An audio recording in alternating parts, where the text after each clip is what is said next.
The Museum of International Folk Art in Santa Fe brought artists from Peru to a 10-day residency and cultural exchange. The collaborative effort between the guest artists and New Mexicans is currently on display in their Gallery of Conscience. Some of the images that are in here are like the condor and the eagle, and a bunch of our ancestors have said that, there was a time that, the condor representing the southern tribes and the eagle representing the northern tribes, that they would come together. We've always been in these conversations artistically, culturally, indigeneity. It's all part of a bigger spectrum, and that regardless of one wall or a bunch of walls, we're still going to create together, we're still going to come together. So the mural depicts some of that.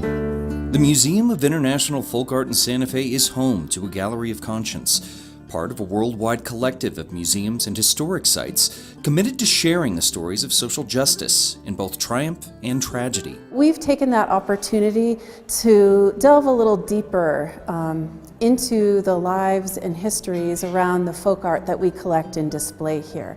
As an extension of their show Crafting Memory, MOIFA has brought together local artists with Peruvian crafters for community through making, from Peru to New Mexico. The idea this time was we had invited artists from Peru who have work shown in the gallery Crafting Memory, the Art of Community in Peru.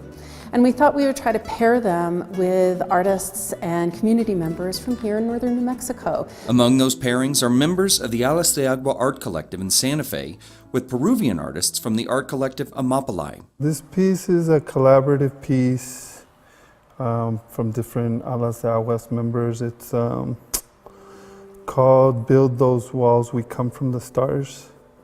And the piece is talking in one more general about a collaboration that we had with other artists from Peru during the summer, and just the different approaches we take to a wall as far as to engage in conversation around art and politics.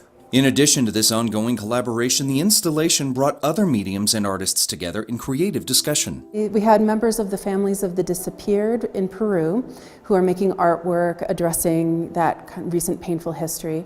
That's an indigenous women's-led organization. And so we thought, hey, let's pair them with Tewa Women United in Española, another indigenous women's-led organization. And we had a couple of potters from Peru and from San Ildefonso who were able to talk about things like healing with clay and their different approaches, that they might both be using clay to address some of these issues, but in different ways. The third program we had was called Rivers of Plastic.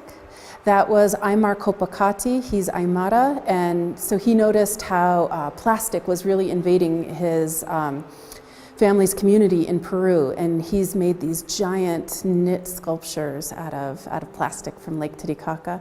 And he worked with Nora Naranjo Morse from Santa Clara Pueblo. She's also been noticing how the landfill is just getting closer and closer to her ancestral clay source in Santa Clara. As evidenced in the title, community is the keystone to community through making. The participating artists and curators encourage guests to unleash their artistic side in creative discourse with the gallery contributors. It's not just for professional artists or self-proclaimed artists, but that this kind of work can involve everyone. And it's that sense of community that artists like Israel Aros hope to convey through their cross-cultural collaboration. We're here on this earth to be together, to create together. Now, the Museum of International Folk Art is located on Museum Hill in Santa Fe. If you want more information on the show, just head over to foxnewmexico.com.